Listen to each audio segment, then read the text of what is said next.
오늘 우리에게 주신 하나님의 말씀은 마태복음 9장 1절에서부터 8절까지의 말씀 한번 교독해서 읽어보도록 하겠습니다. 마태복음 9장 1절에서부터 8절까지의 말씀입니다. 제가 1절부터 읽겠습니다. 예수께서 배에 오르사 건너가 본 동네에 이르시니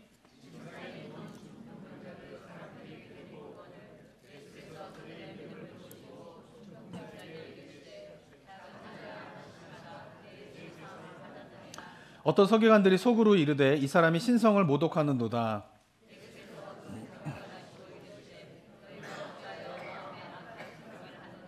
내 죄사함 받았느니라 하는 말과 일어나 걸어가라 하는 말 중에 어느 것이 쉽겠느냐.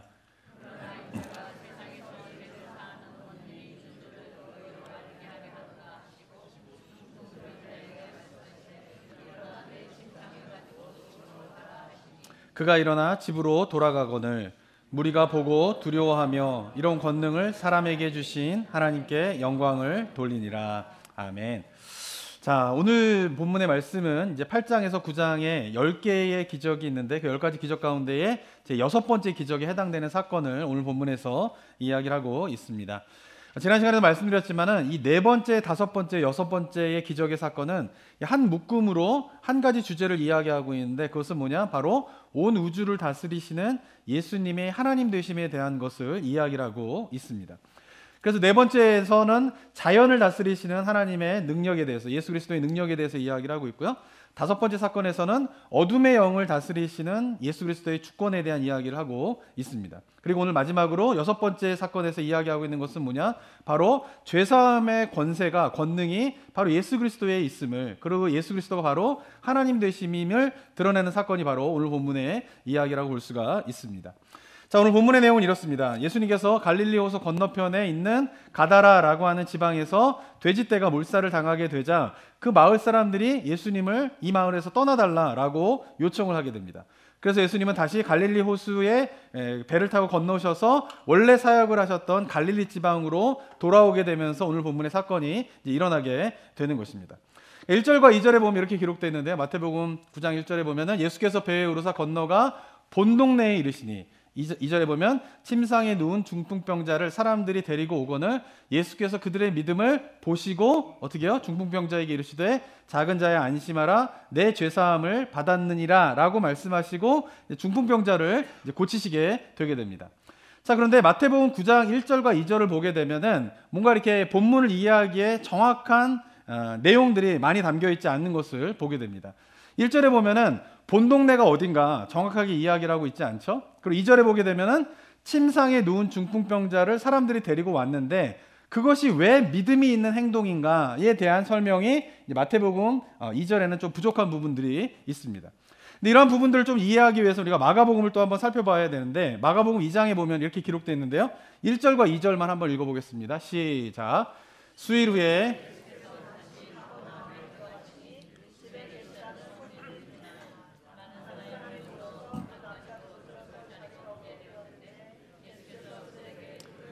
네, 2절까지 보게 되면은 마태복음 9장 1절에서 본 동네로 들어가셨다라고 하는데 그 본 동네가 어딘지 정확하게 이야기를 하고 있죠. 어디죠? 가버나움인 거죠. 원래 가버나움은 예수님께서 주로 많이 사역을 하셨던 곳이고 잠시 가다라 지방으로 갔다가 다시 가버나움으로 돌아오게 되는데 이미 가버나움에서 여러 가지 기적의 사건이 일어났기 때문에 예수님께서 다시 돌아오게 되자 수많은 사람들이 예수님을 따르게 됩니다. 근데 얼마나 많은 사람들이 따르게 되냐 하면은 예수님이 거하시던 집이 있었는데 그 집에 예수님이 계시다라고 하는 소문이 마을에 퍼지게 되자 사람들이 그 집에 몰려들어서 문 앞까지 있어가지고 들어설 자리가 없을 정도로 사람들이 많이 모이게 되는 그런 상황 속에서 이제 3절에 보면 사람들이 한 중풍병자를 4사람에게 메워가지고 예수님께로 데리고 오는데 들어갈 수가 없게 되는 거예요. 그래서 4절을 보게 되면 무리들 때문에 예수께 데려갈 수 없으므로 그곳에 지붕을 뜯어 구멍을 내고 중풍병자가 누운 상을 달아내리니 예수께서 그들의 믿음을 보시고 중풍병자에게 이르시되 작은 자야 내 죄사함을 받았느니라 라고 말씀을 하시게 되는 것입니다. 그러니까 마태복음을 보게 되면은 중풍병자가 침상채 누워서 온 것이 왜 믿음 있는 행동인가에 대한 설명이 부족한데 이 마가복음을 보게 되면은 왜 그러냐면 사람들이 너무 많으니까 중풍병자인 환자는 그것을 비집고 몸을 움직이기도 힘든데 그것을 비집고 예수님을 만날 수 있는 상황이 안 되었던 것이에요. 그래서 주변의 친구들이 그 중풍병자가 누운 침상채 가지고 지붕에 올라가서 지붕을 뜯어가지고 어떻게 해요? 침상채 내리면서 예수님을 만나게 하는 일을 이제 친구들이 하게 되는 것입니다. 그게 뭐예요? 믿음 있는 모습이다라고 예수님께서 보신 것입니다. 요즘 관점으로 보면은 지붕을 뜯어가지고 뭐 이렇게 내려온다 이런 것이 참 이해하기가 힘든데, 그죠? 여기 예배드리고 있는데 갑자기 지붕을 뜯더니 누가 이렇게 침상채 내린다라고 하면은 이게 되게 있을 수 있는 일입니까, 그죠? 근데 이제 이스라엘 집 구조를 보게 되면은 이게 가능한 일이구나라고 하는 것을 우리가 좀 이해를 할 수 있습니다. 한번 그림을 보시면은 이스라엘 집 구조가 이런 식으로 되어 있는데 위가 이렇게 평평한 이제 지붕으로 이제 되어 있는 것이죠. 근데 이 가옥 구조의 내부를 보게 되면은 이 옆은 어떻게 해요? 벽돌로 이렇게 쌓게 됩니다. 그래서 벽돌로 쌓게 되는데 문제는 뭐냐면은 지붕까지 벽돌로 쌓을 만한 기술이 그 당시에는 없었던 것이에요. 그래서 벽에는 벽돌로 이렇게 쌓지만 그 위에는 어떻게 되냐면 왼쪽에 있는 사진과 같이 석가래와 같은 커다란 기둥들을 쭉쭉 이렇게 벽에다가 걸쳐놓고 그 사이사이를 갈대의 줄기라든가 아니면 이스라엘 지방에 보면은 그 종려나무 가지가 있지 않습니까? 그 종려나무 가지를 덮은 다음에 그리고 그 위에 진흙을 발라가지고 이제 지붕을 만드는 것이 이스라엘 집의 구조인 것입니다.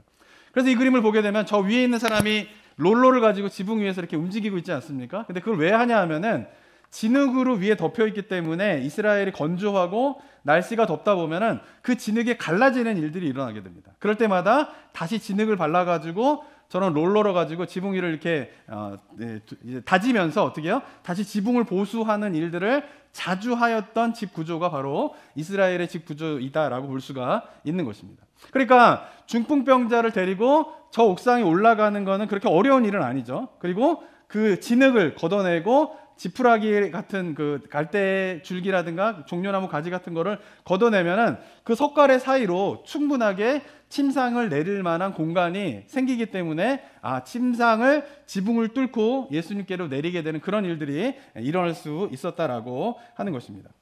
분명 지붕을 뜯고 침상을 내리는 일은 그렇게 막 어려운 불가능한 작업은 아니에요.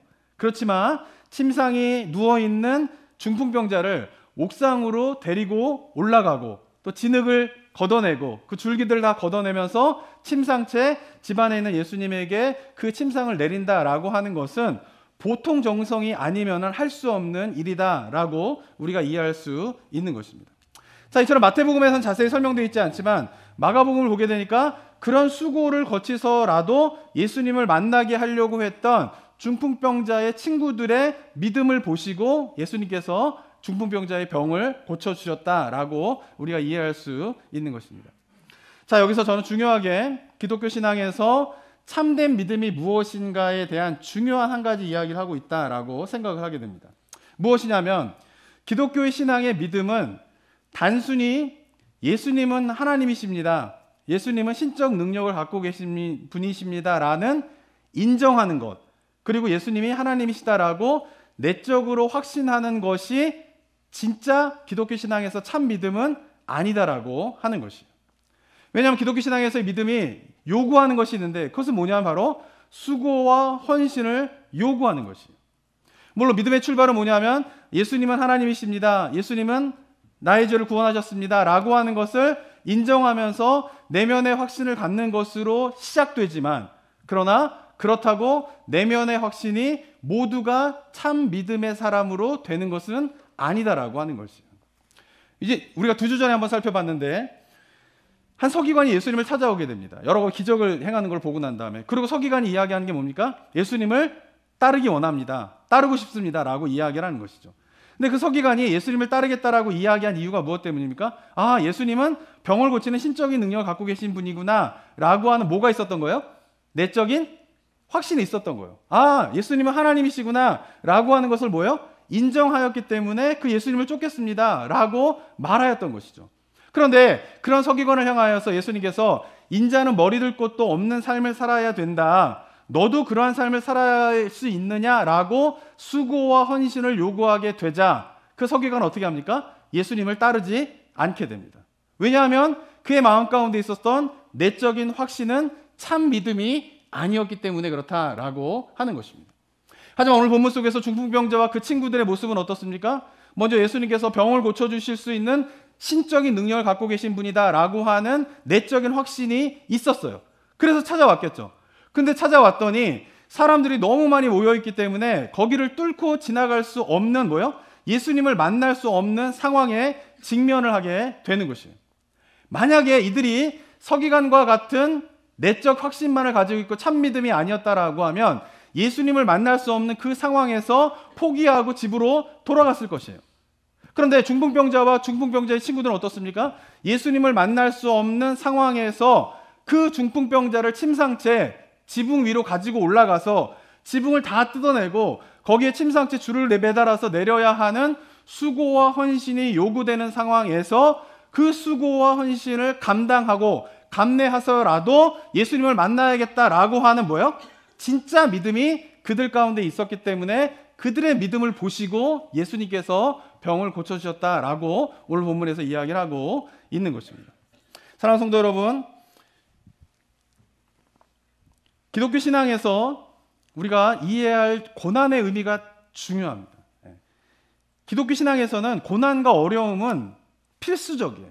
왜냐하면 고난의 상황이 없으면 내가 가지고 있는 이 내적인 확신이 진짜 믿음인지 가짜 믿음인지를 알 수가 없어요. 물론 예수님을 아예 하나님으로 인정하지도 않고 예수님이 시적인 능력을 갖고 있는 분이다라고 인정하지 않는 사람들 말고 그래도 교회를 나오게 되면 어떻게 해요? 사람들이 예수님의 말씀을 들으려고 모이게 되면은 예수님은 하나님이시구나, 예수님은 그런 능력을 갖고 계신 분이다라고 하는 내적인 확신이 있는데 이 내적인 확신이 고난이라고 하는 관문을 통과하지 않으면 그 내적인 확신이 진짜 믿음인지 가짜 믿음인지를 내적 확신을 가지고 있는 사람조차도 알 수 없는 게 그 내적 확신의 의미이다라고 하는 것이에요. 그래서 예수님에 대한 내적 확신은 고난이라는 관문을 통하여서 어떻게 해요? 참 믿음과 거짓 믿음으로 갈라지게 되는 것이에요. 고난이라고 하는 관문에서 수고와 헌신이 요구된다 할지라도 예수님에게 나아가려고 한다면 나는 그 수고와 헌신을 감당하겠다라고 생각하면서 그럼에도 불구하고 예수님께 나아가게 될 때 그 내적 확신은 진짜 믿음이지만 검증될 수 있지만 그러나 고난이라고 하는 관문이 수고와 헌신을 요구할 때에 그 수고와 헌신을 감당하려 하지 않는다라고 하면 그 내적인 확신은 참 믿음이 아닌 거짓 믿음이 된다라고 하는 사실을 우리 성도님들이 잘 이해하는 것이에요.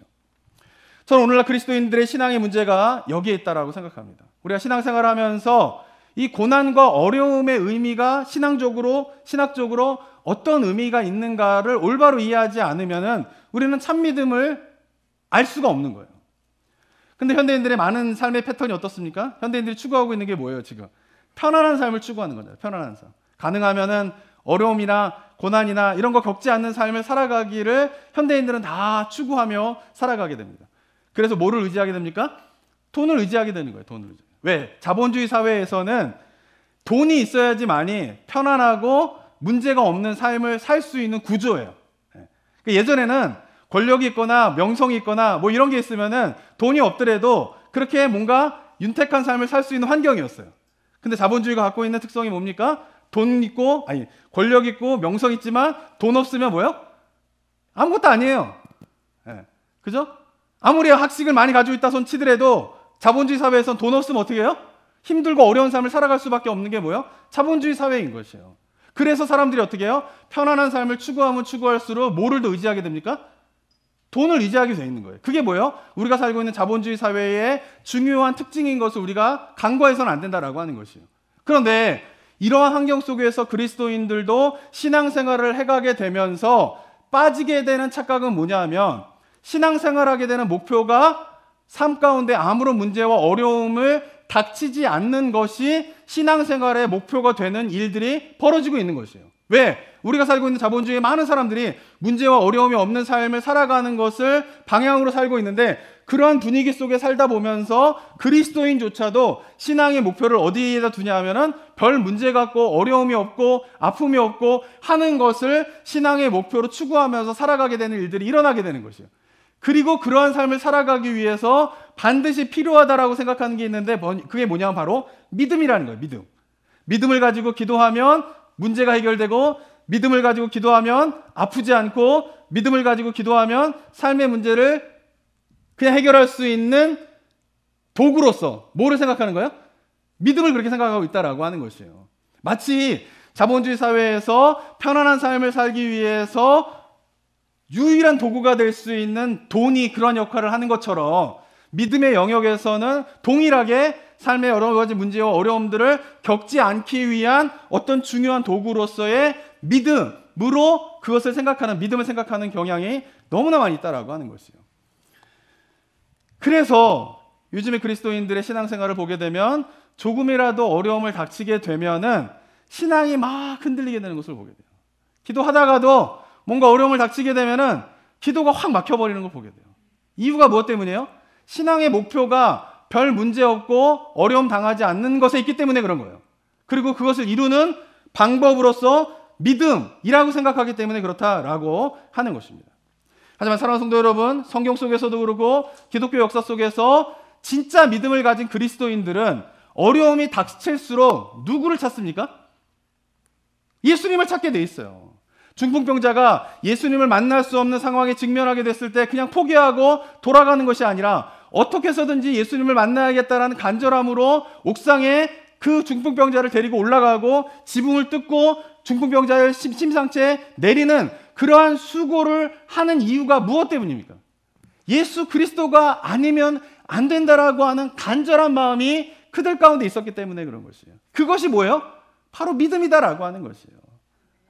그런데 이 간절함, 예수 그리스도가 아니면 안 된다라고 하는 이 간절함이 이 시대의 그리스도인들에게 얼마나 있느냐라고 하는 것이에요. 서기관과 같이 입으로는 예수님을 따르겠다라고 하고 예수님은 하나님이다라고 하고 구원자이다라고 얘기하지만 인자는 머리 둘 곳이 없다라고 하는 삶의 어려움에 직면하게 되면 바로 예수 그리스도를 따르는 것을 포기해버리는 모습이 많은 그리스도인의 이 시대의 모습이, 이 시대의 그리스도인의 모습이 아니냐라고 하는 것입니다. 사랑하는 성도 여러분, 우리가 천국에 들어가게 되는 것은 그렇게 호락호락한 게 아니에요.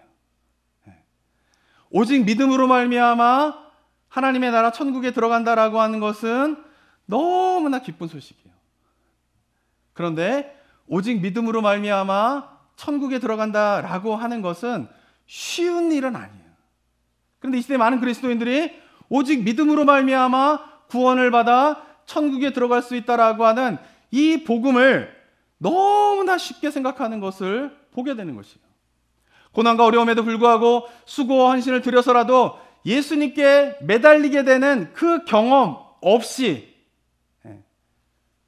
그저 내적인 확신을 믿음으로 생각하는 성도님들이 너무나 많이 있는 것이에요. 안타깝지만 그러한 믿음은 천국에 이를 수 있는 참된 믿음이 아니라는 것이에요. 사랑하는 성도 여러분, 구원에 이르게 되는 믿음 뭡니까? 수고와 헌신을 피하기 위한 도구가 아니라 수고와 헌신이 수반되어져야 하는 믿음인 것을 우리 성도님들이 깊이 깨닫게 되는 은혜가 있게 되기를 주님의 이름으로 축원합니다. 그래서 바라기는 여러분들 가운데 중풍병자를 침상채 내려야 하는 수고와 헌신이 필요하다면 그 수고와 헌신을 감내해서라도 예수님 아니면 안 된다라고 하는 간절한 마음으로 주님을 간절하게 찾게 되는 삶의 모습이 우리 모든 성도님들의 삶의 모습 되시길 주님의 이름으로 축원합니다.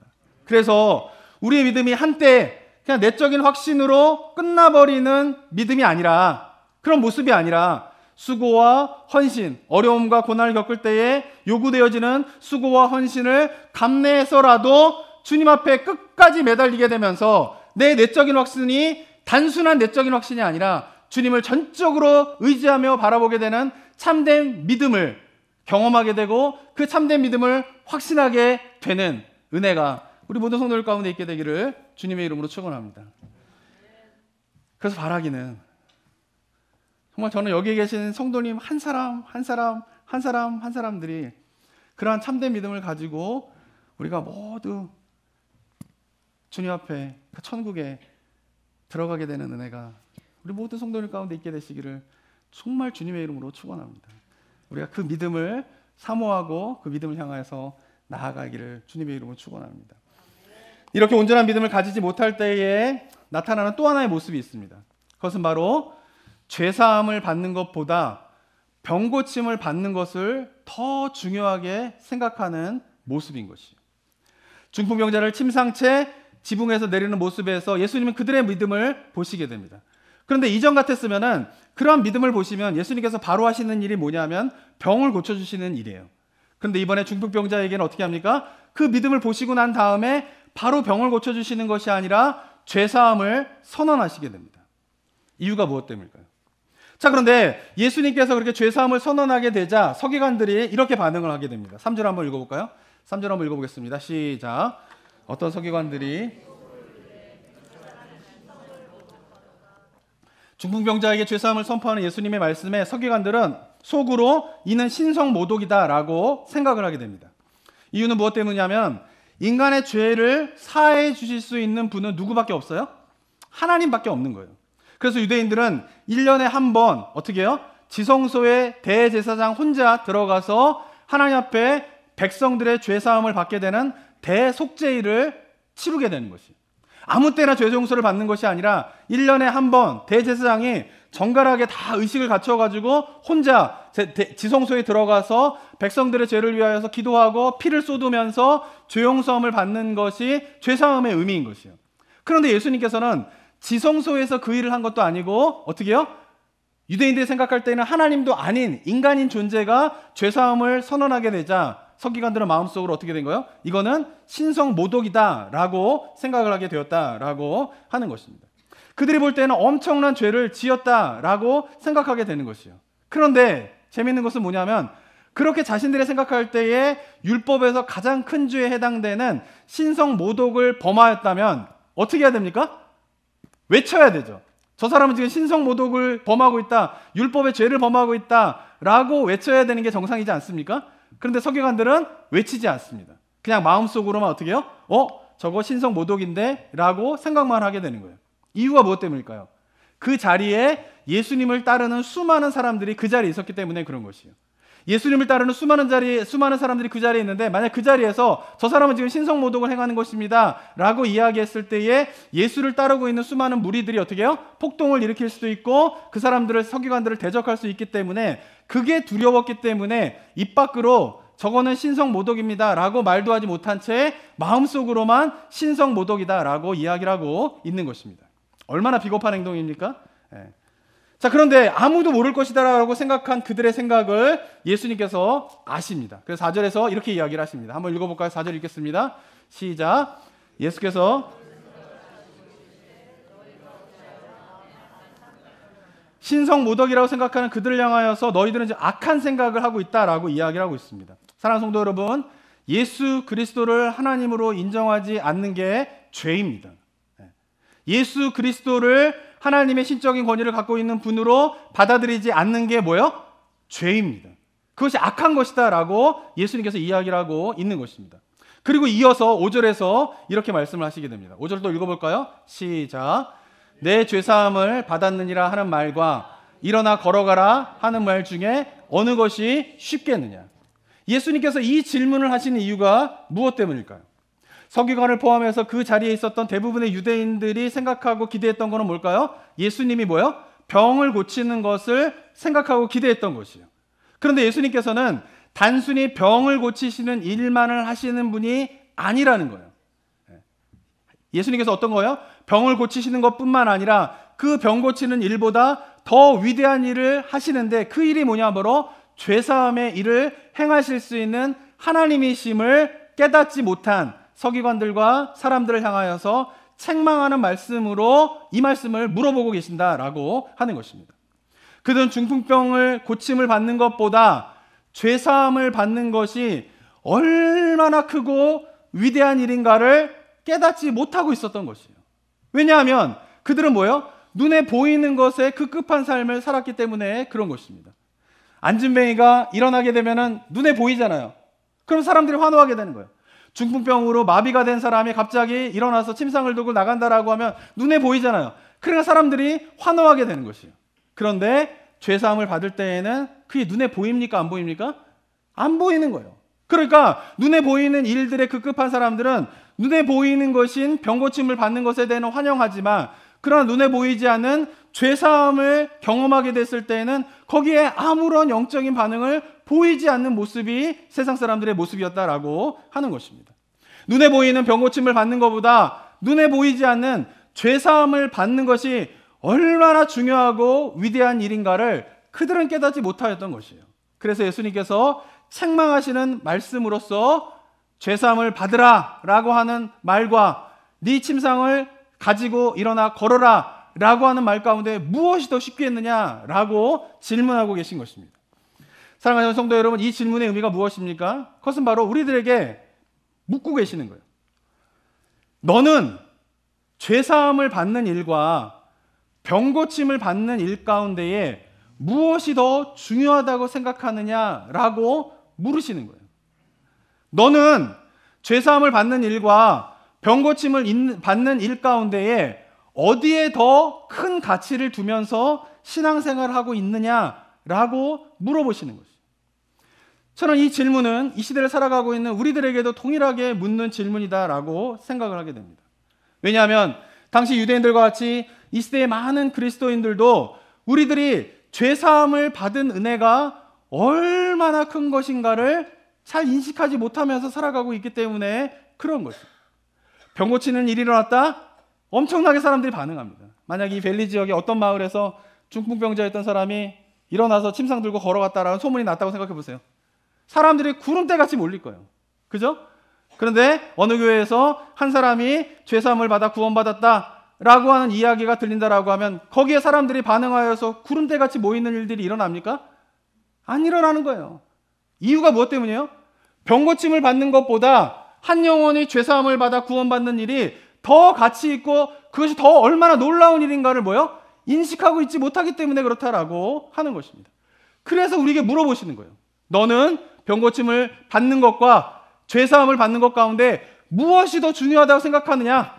넌 이 두 가지 가운데에서 무엇에 더 가치를 두면서 신앙생활하고 있느냐라고 우리에게 예수님께서 묻고 계신다라고 하는 것입니다. 저는 병 고치는 일에는 크게 반응하지만 영혼이 치유되는 일에는 사람들이 크게 반응하지 않는 가운데 있는 사람들의 삶의 모습을 보면 나타나는 특징이 있어요. 그것은 뭐냐? 점점 그리스도인이라고 하면서 점점 감사는 사라지게 되고 하나님에 대한 불평이 많아지게 되는 모습에 이르게 되는 것을 보게 됩니다. 제가 어제 새벽 기도회 때도 잠깐 말씀드렸지만은 몇 주 동안 우리가 새벽 기도회 본문으로서 사도행전을 이렇게 묵상하였는데 사도행전을 묵상하면서 제가 마지막 순간에 제 마음 가운데 느끼게 된 것이 있었어요. 그것은 뭐냐면 그 사도들이 사역을 한 이야기를 쭉 묵상하다 보니까 저를 포함해가지고 이 시대의 많은 그리스도인들은 하나님께 너무나 많은 것을 요구하면서 신앙생활하고 있구나라고 하는 것을 제가 깨닫게 되었어요. 사도행전에 나타난 초대교회 성도들은 어떻습니까? 핍박을 받아요. 옥에 갇혀요. 그리고 경제적으로 큰 피해를 입어요. 성경에 자세하게 나와 있지 않지만 초대교회 성도들의 삶을 보게 되면은 하나님만 믿고 내가 우상을 숭배하지 않겠습니다. 신전에 가지 않겠습니다. 라고 선언하는 순간 그들에게 일어나는 일은 뭐냐면 종교적인 어떤 분리만 일어나게 된 것이 아니라 사회적인 경제적인 분리가 일어나게 되는 거예요. 하던 비즈니스 문 닫아야 돼요. 사람들이 어떻게 해요? 관계를 끊어버리게 돼요. 사회적으로 단절되어지게 되고 경제적으로 단절되어지게 되는 그런 피해를 입었던 것이 바로 초대교회 성도들의 모습이었다라고 하는 것이에요. 그런데 그들은 하나님 앞에 불평하지 않아요. 옥에 갇혔다라고 해서 불평하지 않아요. 경제적으로 피해를 입었다라고 해서 하나님께 불평하지 않아요. 내가 사람들한테 핍박을 받고 조롱을 받는다라고 해서 그들은 하나님 앞에서 불평하지 않아요. 오히려 뭐합니까? 감사를 하는 것이에요. 이유가 무엇 때문일까요? 그것은 바로 하나님께로 받은 죄사함의 은혜가 얼마나 큰지를 그들이 깊이 깨달았기 때문에 그런 것이에요. 하나님으로부터 내가 받은 은혜가 내가 죽어야 할 그 십자가의 자리에 예수 그리스도가 죽으심으로 말미암아 나에게 부어주신 그 사랑의 크기가 얼마나 큰 것인가를 초대교회 성도들은 너무나 잘 알았기 때문에 병고침을 받는 것보다 죄사함이 더 큰 은혜를 알았기 때문에 어떻게 해요? 불평하지 않았던 것이에요. 왜냐하면 이미 내가 그리스도인으로서 죄사함을 받은 은혜는 하나님으로부터 받을 수 있는 가장 큰 선물을 받았기 때문에 병고침을 받지 않아도 괜찮은 거예요. 이미 내가 받은 하나님의 죄사함의 은혜가 너무나 크기 때문에 옥에 갇혀도 괜찮은 거예요. 경제적인 피해를 입어도 어떻게 해요? 괜찮은 것이에요. 왜? 그런 것보다 더 큰 은혜가 뭐냐? 바로 죄사함을, 나를 죄사해 주시는 십자가의 은혜가 더 크기 때문에 그들은 그런 가운데서 불평하지 않았다라고 하는 것입니다. 이미 죄사함이라고 하는 은혜를 받았기 때문에 그 다음에는 뭐예요? 하나님께서 뭔가 해주시면 뭘까요? 그냥 은혜예요, 은혜.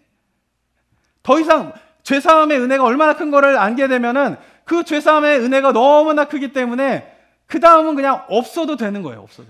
있으면 어떻게 되는 거예요? 감사하고 은혜가 되고, 없어도 뭐예요? 감사한 거예요. 왜? 이미 그런 거보다 더 큰 은혜인 죄사함의 은혜를 내가 이미 받았기 때문에 그게 없어도 뭐예요? 죄사함의 은혜를 받았다라고 하는 사실 때문에 뭐예요? 다 괜찮고 거기서 불평보다는 감사의 고백이 나오게 되는 것이 바로 초대교회 성도들의 모습이었다라고 하는 것입니다. 하지만 이 시대의 그리스도인들의 모습은 어떻습니까? 그리스도인이 되었다라고 하면은 어떤 사람이 그리스도인이 되는 사람들이에요? 예수 그리스도의 죄사함의 은혜를 경험한 사람이잖아요. 사랑하는 성도 여러분, 교회를 다닌다고 다 그리스도인이 아니에요. 교회를 다니지만 죄사함의 은혜를 경험하지 못하면 그리스도인이 아닌 거예요. 그리스도인은 어떤 사람입니까? 예수 그리스도의 십자가로 말미암아 내가 죄사함의 은혜를 받았다라고 하는 것을 인정하고 그 죄사함의 은혜가 얼마나 큰 것인가를 깊이 깨달은 자들이 뭐예요? 그리스도인인 거예요. 그런데 이 시대의 그리스도인들이 어떻습니까? 그 은혜를 경험했다라고 이야기를 하지만 어떻게 해요? 불평과 불만이 많아요. 병고침을 받지 못하면 불평해요. 기도했는데 뭔가 문제가 풀리지 않으면 불평해요. 죄사함이라고 하는 하나님의 큰 선물을 이미 받았는데 삶의 문제가 생기면 어떻게 해요? 왜 이 문제를 해결해 주지 않으세요? 왜 하나님께서 내 기도를 들어주지 않으세요? 라고 불평하는 그리스도인들의 모습이 점점 더 많아지고 있는 안타까운 현실을 보게 되는 것이에요. 사랑하는 성도 여러분, 죄사함의 은혜를 받은 자의 삶은 이런 게 아니에요. 죄사함의 은혜를 받은 자는 하나님께 더 요구할 것이 없어요. 동의하십니까? 죄사함의 은혜를 경험한 자는 하나님 앞에 더 요구할 게 없어요. 이미 가장 큰 거를 받았는데 뭐를 더 하나님 앞에서 요구할 수 있겠습니까? 하나님으로 받은 선물이 너무나 크기 때문에 그 다음부터는 말씀드린 것처럼 해주시면 은혜, 감사. 근데 안 해주셔도 뭐예요? 감사한 거예요. 이미 죄사함의 큰 은혜를 받았기 때문에 그거 이상의 것은 없는 거예요. 그래서 초대교회 성도들은 핍박을 받아도 감사하고, 옥에 갇혀도 감사하고, 그리고 경제적인 손해를 입어도 감사할 수 있었던 것입니다. 왜냐하면 주님으로부터 받은 죄사함의 은혜가 얼마나 큰 것인가를 그들이 깊이 깨달았기 때문에 그런 것입니다. 사랑하는 성도 여러분, 중풍병자의 궁극적인 삶의 문제는 중풍병에 걸렸다는 데 있지 않았어요. 더 궁극적인 중풍병자의 삶의 문제는 바로 죄가 그 삶 가운데 있다라고 하는 사실인 것입니다.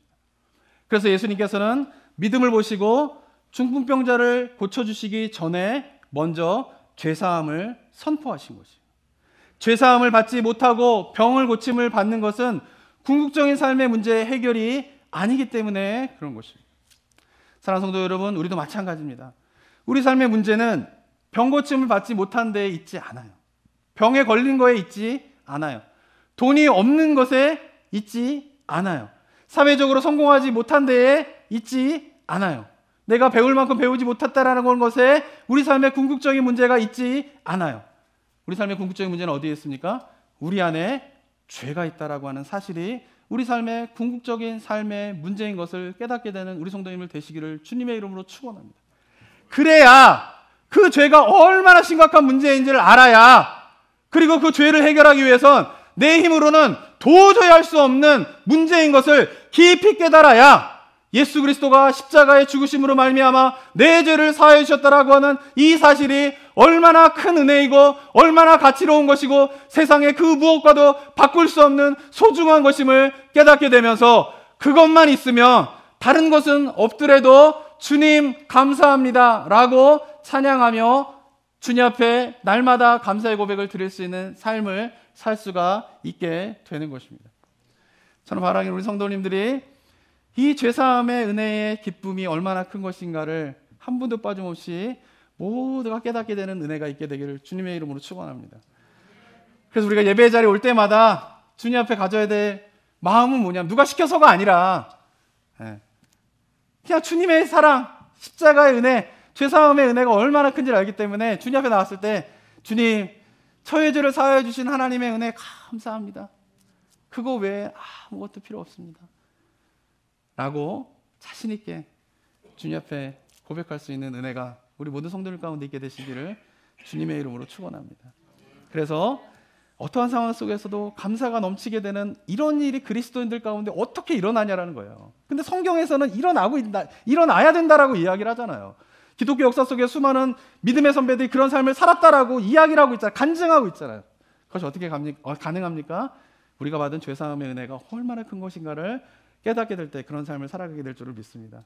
그런 은혜의 삶이 우리 모든 성도님들의 삶의 모습 되시기를 주님의 이름으로 축원합니다.